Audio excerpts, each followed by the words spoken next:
last page in the first place.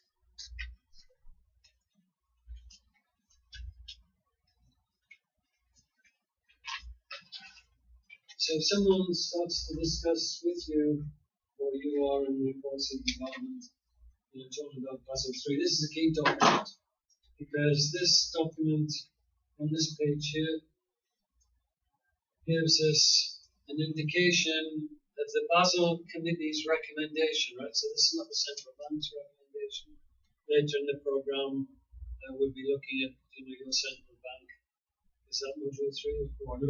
Module 3, looking at the central bank's latest ideas on their framework. But this is the international one, okay?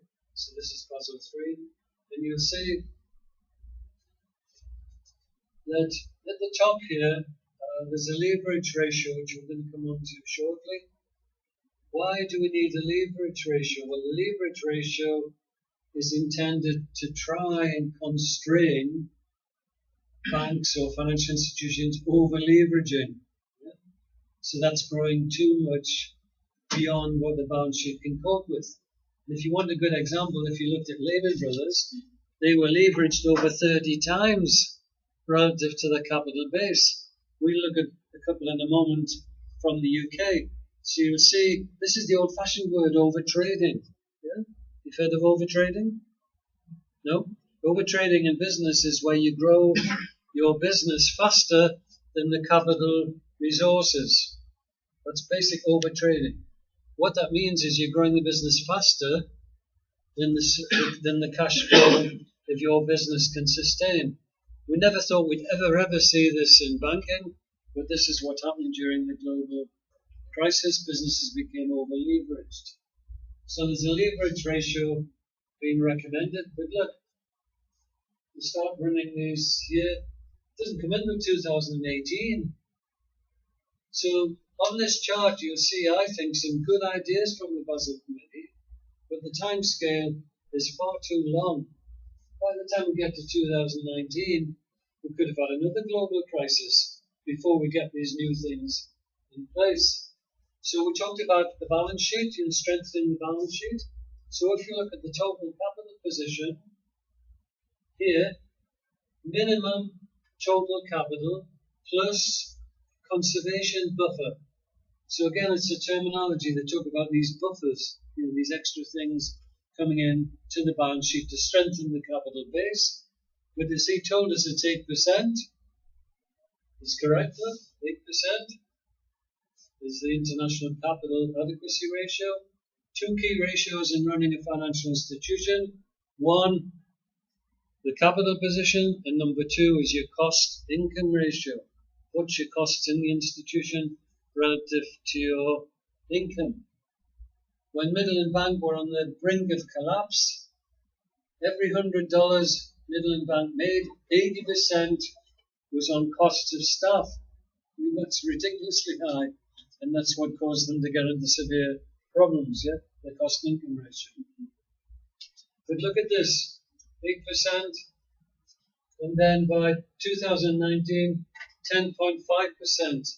So I'm sure you agree with me that that's just a very small increase, isn't it, over a terribly long time scale. They should have made it more, I think, and they should have made it much, much quicker. And then at the bottom, no surprises. What was the other thing we talked about? Liquidity management, improving that. Here we go, look. Two liquidity coverage ratios coming in. One is the liquidity coverage ratio, and the other one's net stable funding ratio. I'll show you these in principle in a few minutes, but they'll be covered in much more detail in Module 3, where all Module 3 is about liquidity and investment management. So these ratios will be explored then. But look at this one. Minimum coming in 2015, where we are now, and then 2018 for the other one. So this is a really good document now. It helps you. Do you use this in some way?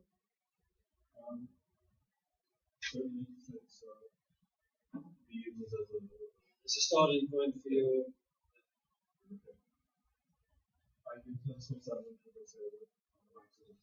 Yeah. then you look at it here locally and decide what you should be doing here. It fits you. Yeah. Okay, good.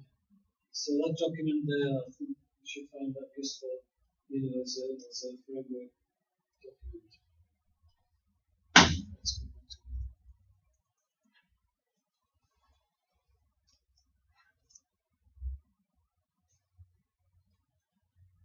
Okay, so the next slide, what are we going to?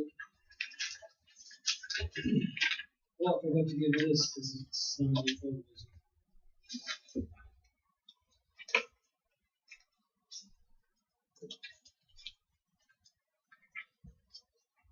So this isn't Switzerland, but it's not UBS. You know from UBS or is this? This is Swiss prosecutors. This is just last week, February 19th. This is HSBC, one of the biggest banks in the world, and the biggest bank in Europe by total assets. And it's money laundering. So here's the compliance. People working in compliance. But it's not just in Switzerland. HSBC being investigated in the US, in France, in Belgium, and Argentina. You wouldn't expect it in a huge bank like this, where I believe there are over 1,000 people working in compliance, over 1,000 people. So if you watch the press and see what happens on this, but the Swiss regulators, they've been heavily criticised because they didn't stop us earlier. So we need to watch the news on this. Okay, so Basel III is complicated, but we need to have an understanding of it, so we can look at it in terms of risk management. And when we look at Basel III, you'll see the words they now use is firm-wide risk management. We were quite pleased about that because we did our first enterprise-wide risk management seminar here in Nassau in 2004. So we're right on the button there. And we had, it wasn't Wendy Craig, I think, and was it Julian Bartos? Yeah, he was at the seminar. And then we did one in Trinidad and Tobago the same year. So we called it enterprise-wide, and then when Basel Committee called it firm-wide. That's good for us because it's the same idea. It's looking for the risks. In risk management, there's a galaxy of risks, and the problem is the unknown ones, isn't it? So you can come up with a huge list of risks, and you help them the best that you can, but it's the unknown risk that will hit you, like the UBS one in London. So Basel III will give us a guideline, it will give us some frameworks for firm-wide risk management. Here's Basel II. 3 pillars. I put it into a diagram like this. There's another diagram I'll show you in a moment. And we'll see this progresses when we move into Basel III. But Basel I dealt with the capital position. So, Pillar 1 deals with the mathematics. So if you're looking at that publication, which I encourage Miguel every time I meet him to read it, but he's still not read it yet, July 2004, you'll see Pillar 1's all about the mathematics. Unless you're very good at mathematics, you probably have to read it in the central bank, but it's very complicated. Pillar 1's very complicated, lots of complex mathematical calculations, looking at the capital requirements. Pillar 2 is the one that's more interesting for most people in this room because it's all about risk management, it's all about supervision, it's about what you should do in compliance or as supervisors, or as internal audit, or as external audit, or as the central bank supervisory unit. So Pillar 2 is more interesting reading. Pillar 3 is for the directors and people who are involved in the central bank in transparency issues. This is about what the directors should be telling the public. And I use the word carefully, should. Because you know as well as I do that people are very reluctant to be transparent. They shouldn't be. What's wrong in telling the shareholders the risk management systems you've got in place? What document would you put it in? What document would you put that in? The transparency. Well, there's only one. Yeah, the annual report and accounts, yeah? So instead of having all these smiling pictures of the chief executive and everybody going to here, there, and everywhere, yeah, and all the smiling customers when you're having a good year, yes, you need that as well. But at the back, you should have your risk management processes. I'm just thinking, obviously, the businesses will be reluctant because it's not going to help their value.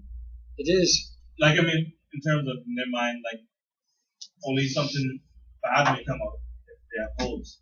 But how it is now, people just would assume it's together. You're a big bank, you just assume that. Yeah, what's been shown though quite clearly recently that actually shareholder value will be added to if there is transparency with risk management and compliance. Yeah? If you look at some of the bigger banks, just pick a favorite bank of yours, or your bank, UBS would be a good example. Just go on the website, look for media relations or investor relations, look for the annual report and accounts. Again, they're free, but be ready for a shock. Could be 200 pages. And then just head for the risk management section, and you'll see banks like UBS or whatever Barclays now, and the others, they'll tell you what they're doing about credit risk management. They'll tell you what Basel system they're using for credit risk management, and they'll tell you market risk and operational risk. So very good to take a look at. So I'd recommend you do that, yeah? If you haven't done it already. You've done it already? No? It's worth taking a look. So just pick one of your favorite banks and have a look. So you can see this is very important, this section. It shouldn't be dangerous to put what risk management you're doing, should it? It's just an effective part of your business. You know, you're not giving details of your customers and stuff like that. All you're saying is the type of systems that you're using. Because of all that's happening with the Chinese here, you could look at a Chinese bank. Yeah. We work with Bank of China in London. Bank of China in London been there 100 years. Bank of China is now one of the 30 systemically important banks globally. Right? There's only 30 systemically important banks globally. Bank of China is in there now. Their accounts are now in Chinese, of course, in half in English. Take a look at their risk management. You'll be quite surprised. These people are smart, you know. Why did they buy the Hilton though? I've been going there for years. Oh, yeah. British Colonial Hilton, now owned by Chinese. The lady who I know in the executive section, she's so worried about it all. She's talking to me this morning about it. You know, what's going to happen. But at the moment, the Hilton remains the Hilton. What I was worried about was would I still get my points for staying there? I Hilton orange points. So I asked her that, and then she asked me, yeah. But they're in the UK a lot, the Chinese as well, by other places. And then in Africa, they're everywhere in Africa, but they're not buying property, they're buying mines. They want the mines, because they want the raw material, they want the bauxite, they want the copper and what have you for the manufacturing process. How have they got so much money? You should know. Yeah, but who they sell it to? US. 70% of all goods, some people say 80% of all goods in the US are bought from, guess where? China. So how would you pay? Who pays who? America pays China. So that's why they've got all this money and what to do with it. They give it to us, what do they got? We get a few beers and see the folks. So they've got huge positive cash flow, putting in more in business sense. Like you're talking about banks and businesses with capital needs when they grow. China had a premium on those resources. where they're growing at such a rate that they didn't have the raw materials to fuel their growth. So I'm very keen to just secure it and help back. But you need capital to support the growth of raw materials. These banks are enormous. When the Bank of China sent some overseas people from their office in different provinces, I was talking to one of the branch managers who thought that the story is cool. I said to one of the guys from China, through the interpreter, the younger Chinese people know that speak English, but the older ones don't speak any English at all. So I was talking to this man and I said, what's your job? And the banker said, I'm branch manager. Well, obvious question then is, how big is your branch? And he said, oh, it's quite a large branch. So I said, how many staff you got? 10,000. That's more than people working in your industry, isn't it? He said, do you have any problems in the branch? He said, yes, they're all called Mr. Lee. That's my joke. Again, it's my jokes. But it's true, we had 10,000 staff in the branch. Can you imagine? The branch, 10,000 staff. The bank has over 2 million employees. Look at China, over 2 million employees. Everything in China is on a different scale, just enormous. If you get a chance to go, but get ready for a shock. You've never been anywhere like it in your whole life. They complain about traffic in Bay Street, don't they? Every time you come here, there's a lot of traffic in Bay Street. In Beijing, there's 5 million cars. In Beijing, 5 million cars. That's what I call traffic. You can drive for 3 hours and you still don't get out of Beijing. You don't. It's huge. Anyway, why am I talking about all that? Well, it was all through this disclosure, yeah. So the idea is, I try and encourage you. The internet's great. There's lots of things on the internet. Take a look at some favourite of yours. Just pick a favourite band if you have one. Take a look at the risk management section. It's good to look at. So that's Basel 2. Noah, look at this. Goodness me. Yeah. Now, I hope you can see this. If you can't, we do have an enlargement of this slide, which we got kind of printed out for me, because I can't read that, but I don't think he gave you one. Can you read that or not? You can? Good. Okay, so I'm not too sure why it's gone like that. Okay, so here we are. So if somebody says to you, well, what's Basel 2 all about? Here's my efforts to put 251 pages into one page. So I might have succeeded or I might not, but I think it's quite good. Some people quite like it. If you don't like it, well, that's your choice. So here we go. So Basel 2 was the 3 pillars as you saw. Pillar 1, capital strategy. Pillar 2 is the regulation and supervision. And pillar 3 is disclosure. So pillar 1, you'll see the mathematical side is split into 3 sections. There's credit risk mathematics, which affects lots of financial institutions, particularly in the Caribbean. If you look at the balance sheet of a typical commercial bank in the Caribbean, as much as 60 to 70% of all the assets in the balance sheet, and I'm not sure about Bahamas, but we could take a guess, that could be as much as that, will be tied up in the credit portfolio, which is why managing credit is extremely important, because out of every $100 you've got in your balance sheet, 60 or 70 is in your loan portfolio, your credit portfolio. You've got to manage that carefully because it's a huge commitment, isn't it? So what the Basel Committee recommend are 3 approaches. Most banks so far are still on the standardized approach. The standardized approach is where the regulator tells you what the inputs are in terms of credit risk. IRB stands for Internal Risk-Based Systems. So if we looked at UBS Bank, for example, they will definitely be either on this step here, IRB, or the advanced IRB. This is where each and every credit in the bank is risk rated. So all the credits in your portfolio have a risk rating. It's a terrible job to do it, but once you've done it, it helps you with your credit portfolio management. This IRB, we'll discuss a bit more in the next module too when I do some credit with you.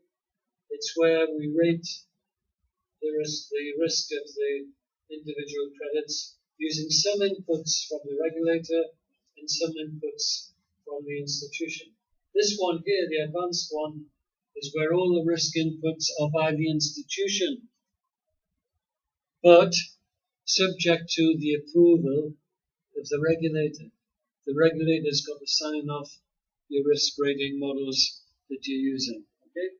So when we're looking at leading international banks, they'll be on to this system. Some will be like halfway, and some will be on foundation. Market risk, we get a whole module by David Slatter.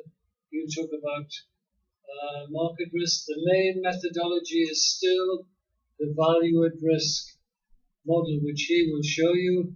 It has been criticized under Basel II and under Basel III, but there's nothing that can replace it at the moment, so it's still there. Lord Turner, who was the chairman of the FSA before they were disbanded, he said, in his opinion, value at risk methodology is mathematically correct, but the problem was the data on which it was based was all on economic upturn in the world. It wasn't stress test on downturn scenarios, yeah? So he said value at risk appears mathematically correct. And then operational risk, which a number of you are interested in. This is proven the most difficult. Why? Because operational risk can be, a teller taking some cash out of the till, yeah? Or it could be the trader at UBS, $2 billion. So you've got these enormous variety of events. Some are very low level, and some are huge impact. Yeah? Like Société Générale, the French trader, you read about him, Jérôme Kerviel, 6 billion euros could have killed the bank. Société Générale, second largest French bank. They survived. If they hadn't, the French government would have bailed them out because they're so important to the economy. What was he? He was a great trader, Jérôme Kerviel. You read the story? What was he doing? Do you remember? That's it. When he took vacation, that's when his arrow was found. Most of these things are basic. Jérôme Kerviel, if you told me before, Jérôme, I see you've never had a holiday for 2 years. You never take any time off work. Oh, I love my job so much. I enjoy the trading. It's such a buzz for me. Oh, I don't want to take any time off. When they forced him to take time off, guess what? 6 billion euros was his closed out position. He nearly broke the bank. He's only in his early 30s here. That's Jérôme. The other guy, of course, is the famous one, Nick Leeson, and we'll look at the Nick Leeson case in the other module. Nick Leeson, 27 years old, broke the bank. This bank was 300 years old, Barings Bank in London. How did he break it? By trading. Where was he trading? In Singapore. The directors are all in London. They had no idea. They were merchant bankers. These people were traditional British bankers, right? Who had no idea about anything except the straightforward products. So Nick took them to the cleaners. He went to Singapore, and he's doing all these tradings and declaring huge profits. Who was in charge of the front office? Nick Leeson. Who was in charge of the back office? Nick Leeson. He was checking his own work. So, Nick, what sort of day do you have today? Oh, I made $1 million. Oh, well done. It's ridiculous. Directors in London have no control. We'll look at the case. It's a good risk management case where, basically there's no risk management over this guy. So he got 7 years in jail. If you're ever flying to Singapore, you go into Changi Airport, look to the left, you'll see the prison. Where Nick was for 7 years, but he was busy. He wrote a book in there. You might have seen the book, The Road Trader, became a bestseller. Then, of course, Americans made film about everything, don't they? They made a film about it just recently, starring Hugh Grant as the Road Trader. But by the way, Nick is back on the circuit, so watch out. He was spotted recently in Jamaica trying to entice people into trading. So watch out, he could be coming in next. Remember the name? Nick Neeson, the man who broke the bank, age 27. The bank was sold eventually for £1. So the Dutch bank, £1 for 300 bank. Okay, so that's operational risk. Even the biggest international banks are having extreme difficulties managing operational risk. So congratulations, the lady in compliance. You've got a terrible job. So try and make sure they pay you as much as you can get out of them. It's a terrible job. Compliance is here, look, it's here, it's everywhere. Trying to make sure people are compliant. But the trouble is, people are people, aren't they? You know, you can try and get them to be compliant, but there'll always be people who will go around the system. So what we're trying to encourage is a risk culture in the institution, through human resources, reporting, training, approved persons, and this is you at the back, procedure manuals. When the central bank makes a site visit, they should be asking for the procedure manuals. Credit, market risk, operational risk. If the institution hasn't got them, they should have them, shouldn't they? And what chance have you got working in the institution if you don't have proper procedural manuals? We're going to take a break in just a minute. And then over here, managing the risk, which we're going to come on to in more detail. And then I'll help you with this on the operational risk side. What we need is a risk register. We've got 2 examples to assist you with that if you don't have a risk register at the moment. Yeah. So it's like a risk log of events, what the event is and what actions have been taken to try and mitigate the risk in future. Okay, let's just take a 5-minute break where we get the food and then we'll continue. I can keep talking while you're eating. Always gone. Oh, well, it looks like it's help yourself. It's the self-service buffet. Yeah, capital adequacy ratio. So that's the balance sheet. And the other is the costs relative to the. It's called cost information. So one's from the income statement, like the statement sheet, and the other is from the balance sheet. Capital adequacy. So that's to meet the regulator's requirement. It's international as 8%.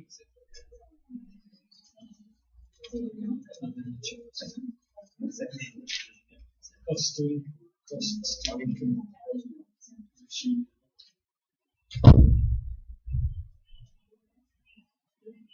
That's a bank, so about 60%.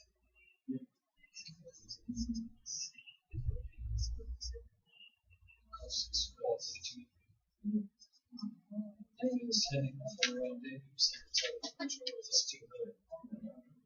So there's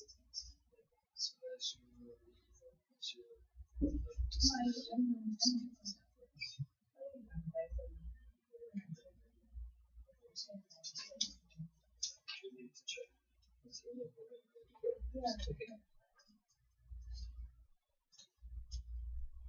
Do you want to help yourself to some food? Don't be shy.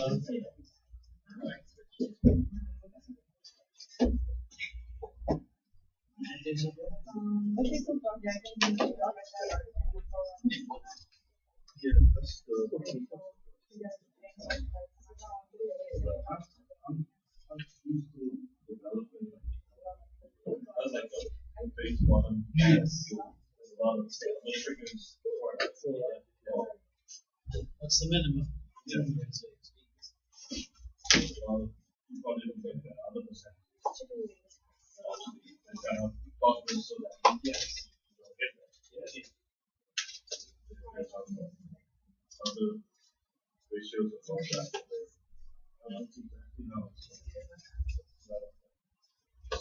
That's the minimum. This is the minimum. Here it's more ideal. You get to that one, you go beyond. Yeah, something. Finding yourself. Yeah, so it's really about 40.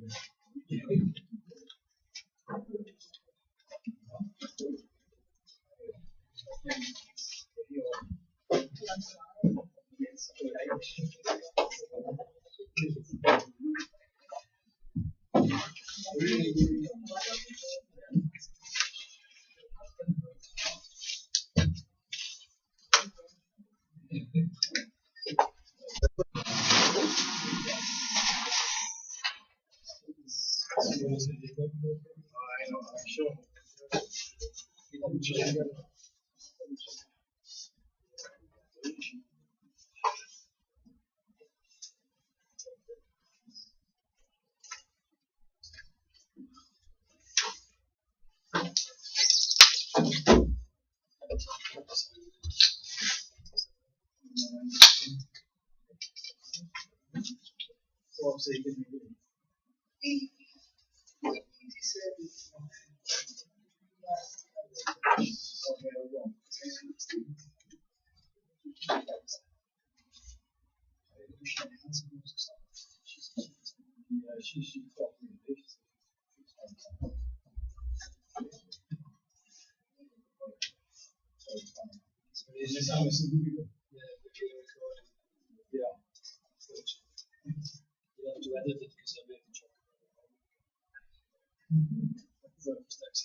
See if he's got us any.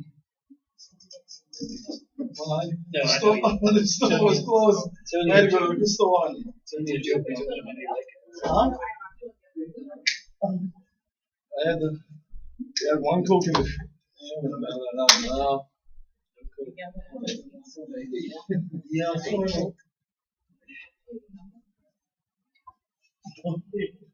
Well, I'll keep talking while you're eating if you don't mind. So, that's good.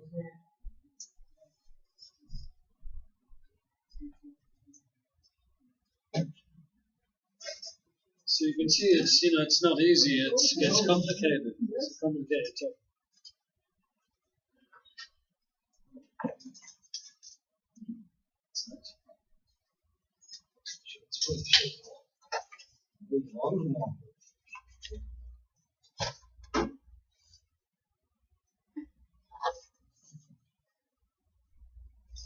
So just to recap on this part, the operational side is moving the most difficult because of the uncertainty of the events. And then there can be lower level events, so there can be high impacts, so they're really difficult. So it's difficult to manage. Market risk is a little bit more straightforward, particularly in the Caribbean, because you don't get too heavily involved in trading of market risk products. It's been difficult in the UK. And in the US, we've had all these complex things, these CDOs, credit default swaps, and all this sort of complicated things. And of course, we bought it from the Americans, the CDOs, because if you're offered an investment vehicle, which is called a CDO. First of all, to understand what it is. Then when you ask, it's collateralized debt obligation. Oh, what do you mean? Oh, well, collateralized the cash flows from this are secured. Well, that sounds good. And the debt secured on an asset, which is a property. Well, that sounds good, doesn't it? And it's been rated, the 100 together, sliced up, and then they've been rated by the rating agency. Oh, yeah, they're rated low risk, and they pay high return. Yeah, there we go. We got it. Let's have some of these. So we bought a lot of them in the UK. And then when you open up your package, what do you get? Whole bunch of subprime mortgages. What the hell's a subprime mortgage? Subprime means what? Low quality, isn't it? Subprime means below prime. So you've got a bunch of subprime, below quality mortgages for which you've got security. Oh, great. These people can't pay. These people are. What's the name of them? When you told me. We did this conference in Turks and Caicos. He starts off with this joke. Because he has so many jokes. The top regulators there. He starts talking about these ninjas. So the top regulator is in the room, he's in charge of all the central bank and everything. He said the only ninjas I ever heard of was Ninja Turtles. So Miguel had to explain, didn't you? Yeah. It shows you. If you're going to try a joke, you've got to be sure. Yeah. Nate Higgins was there. Did you ever go together? Riots held together. 2 television stations there as well. Unfortunately, they didn't film that bit. Ninja. This is a UK joke based on Americans. Because we love to joke about Americans. We can't do without them, but we like to joke about them. Oh, he's recording this. Right. Up on YouTube too. No income, look. No job. And no assets. You still make money. You still make money. These are ninjas. I don't know what the Spanish equivalent is for Santander. You have to try and think of it. Ninjas. No income, no job, no assets. So it should be ninja no assets. It doesn't work out. So we call them ninjas. So watch out. If you apply for job credits and sorry, we shouldn't be laughing about it. I think this is recording this. Can you strike that bit out as well? You never edits it, you know. No, I don't. It's on YouTube. He's disgusting. He doesn't put an exit, he puts a little green thing on it. We would. When I watch it, sometimes I just die, thinking it's going to be. Right. Let's see where we're at. So Basel III, having done all that kind of background, Basel III, there's no surprises, there's the 3 pillars again. But the important thing to remember, and if you want to write it on the top of this slide, is Basel III does not replace Basel II. If it did, it would be brilliant, because we'd have a clean start, we'd have the new Bible, or the new thing that would replace all of these old ones. But it doesn't, that's why it's so difficult. Basel III is an enhancement or enhancements to Basel II, which in itself is enhancements to Basel I. So Basel II is your starting point, you need to understand that, like we've been discussing it. And then Basel III is enhancements. So what do I mean by Basel III? Well, look. Pillar 1 is we've been discussing, and I showed you that chart from the press release. So Pillar 1 is enhanced capital, that's strengthening the balance sheet. And because of the liquidity problems, these banks running out of cash flow, liquidity requirements are coming in. Pillar 2, the bit that we're more interested in, is enhanced supervision and processes for what they're calling firm-wide risk management. And we'll have a section on enterprise risk management, but also more capital planning within the Treasury function. And then pillar 3, they're encouraging enhanced risk disclosure and market discipline. So all of those are enhancements to Basel II.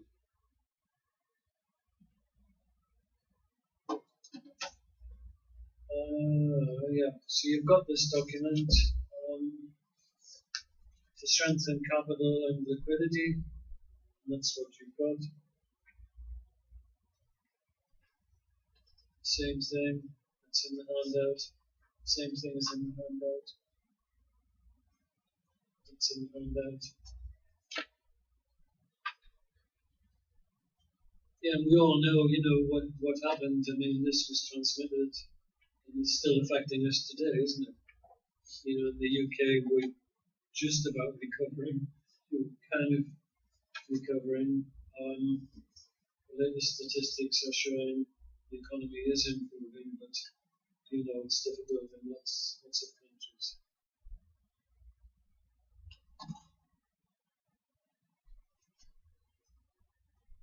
Yeah, Paradise Island used to be called what? Hog Island. What's a hog? What's a hog? Pig. Yeah, it's a big pig. Yeah. What we talk about in the UK is pigs like this.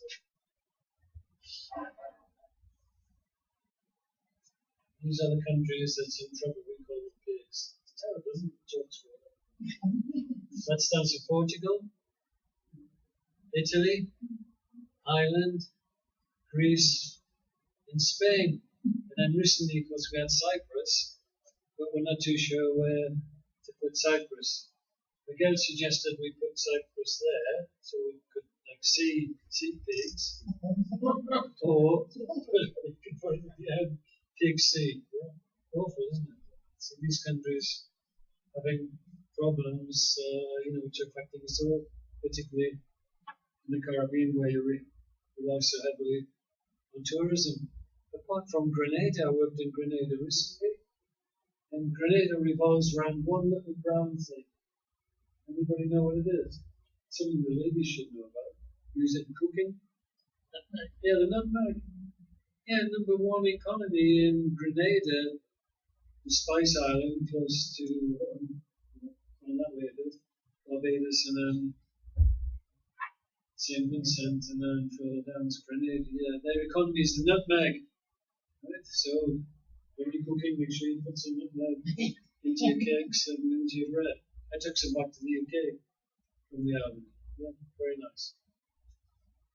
So we have this public sector stepping in. At the moment, I'm a shareholder in the Royal Bank of Scotland, who had a bailout, in the Northern Rock, who had a bailout, in Lloyds Bank, who had a bailout. So I'm a shareholder in all those institutions, but the problem for me is I don't have a share certificate. And the other problem is the government took my money without asking. And the other problem is I don't get a dividend. And the final problem is I don't ever know when I'll ever get my money back. So that's bad news, isn't it? So this is what we had to step into. So this is the background to all this, Basel II and Basel III. So we discussed that, that's a Basel. So pillar 1, strengthening. I'm going quite quick on this because we've talked about it all. And it's in the chart. There's all the buffers coming in now. So we have the minimum capital at 8%, but then these buffers coming in, depending on your environment and your link, with your own central bank, they could say, well, the minimum we want here in NASA is 10.5% or whatever. In China, it's 15%. Yeah, 15% is the minimum capital the institutions have to hold. Don't ask me why, I don't know. That's the regulation. The Chinese government, if they say so and so, you don't challenge it. Because otherwise you'll be recording this, I can't say anymore. Plus, these people at the bottom, which you may or may not have heard of, but you will from now on, systemically important financial institutions known as SIFIs. So there's another one for you. Short for it. We've had pigs, we've had ninjas, and we've now got SIFIs, systemically important financial institutions. There's only currently 30 of them. You can look at them on the website. Just do a Google search on systemically important financial institutions. And with a bit of luck, you might get it. You should get a list, and you'll see some well-known names featuring in there. And you'll see there's some names that you were expecting are not in there. And it's now, as I say, Bank of China is in there. So they're expected to hold more capital. Why? Because if they collapse, it will affect the whole global economy. So Bank of Holland won't be in there. Not yet.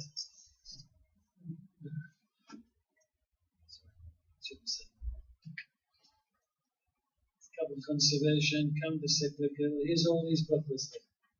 Right, so there's all those buffers to strengthen the balance sheet, which is shown in the chart. Now the question is, do we actually need the leverage ratio? So the idea of a leverage ratio is not to encourage them to get more leverage, but to actually constrain leverage, which is the growth of the balance sheet relative to the capital. And in business, traditionally, as I say, we call this overtrading. And there was always a danger for businesses in the UK that the business people, of course, are very focused on sales generally. They don't know much about finance generally. And they would push the business as hard as they could, not realizing that if they overtraded, they'd put the business under severe cash flow pressures and they would risk the collapse of the business by having too many sales that they could sustain. So this is coming into the bank as well. Sorry? Grow out of business. Yeah, grow out of business, yeah. If you study business failures, you'll see there's three main types of business failures. One is a business that never really gets going, and this has a terrible name. It's known as a stillborn business, because it's like a stillborn child and never really comes to life. It's a couple of guys like me and McLeod having a beer, seeing your dogs, and we think, oh, it's a good idea. What we'll do is we'll start this so-and-so, but we never get any sales, right? The business just goes along, you see this and that, so, and it never really gets going, so that's type 1. Type 2 is the one, sorry. It's like this. Yeah, it's like this. So if you have time along here, and if we have sales here, you'll meet these people. These people are everywhere. These are fast-talking, slick MDs, salespeople, blah, blah, blah. They can talk you, And sales go like this, right? It's like a rocket ride. Yeah, it's like that. But the problem with the rocket is when it runs out of fuel, which is the cash flow, it returns to Earth. This is known as the entrepreneurial or dynamic type. Yeah. Now, sales growth is brilliant. We always discuss this. You need sales, you need a top line, but we want it to grow. But it's when it grows too fast. Behind that is a huge drain on the cash flow reserves. Yeah? And the only way the cash flow can be propped up is from cash reserves. But typically, this business won't have any. Debt from the debt providers, like Bank of Bahamas or whatever, who will go to a certain point, and then they might say no, yeah? Or new capital coming into the business. If it's a big business, it could be shareholders, but they might say no, we're worried about it. If it's a small business, it's whether these entrepreneurs have anybody they know that would put extra capital in. Yeah? We'll do more on this on module 2 in credit, yeah? But for the moment, I'm just trying to paint that picture. I did a book in 1994, so it's 20 years ago now, for Financial Times, and it was all about this cash flow management. I called it Strategic Cash Flow Management. I went to Financial Times, Pitman Publishing, and they were interested in publishing the book. I thought the title was really whizzy. It was quite American, Strategic Cash Flow Management. The publisher said, oh, the title's terrible. They said, we'll call it Cash is King. and it became quite famous, the book. It was translated into Italian and into Spanish. And why I'm telling you this is in this book I had no banks, because I firmly believed at that time banks were masters of cash flow management. So all the case studies in that book were business cases, yeah? There was no banks. If I wrote the rewrite today, I would put some banks in there as illustrative cases. Yeah? So there were all businesses that were in there. So yes, sales expansion is good, but you've got to be careful. There's a limit how fast you can grow. I'll show you this when we look at the credits module. There is a level of growth you can sustain, and beyond that it's unsustainable. And that's what's going to bring us to the banking side. Yeah? The banking side, there's a level of growth you can sustain, but there's a level that the Basel Committee believe is unsustainable, which is why I asked the question, is a leverage ratio needed? The best way to answer this is this picture. So I could give you Northern Rock, we talked about them, the savings institution. I could give you their annual report and accounts. We could spend hours on them. But this is the key. You don't need me to see the figures. This is the key. Look at the balance sheet. This is the balance sheet. Now, the thing that you should be looking at is the equity. The colours aren't too good on here. But this is the equity relative to all of the balance sheet. Yeah? See the proportion there? Well, this is when the new chief executive arrived. And I read in the newspapers his statement, so I have to pause it here, which said,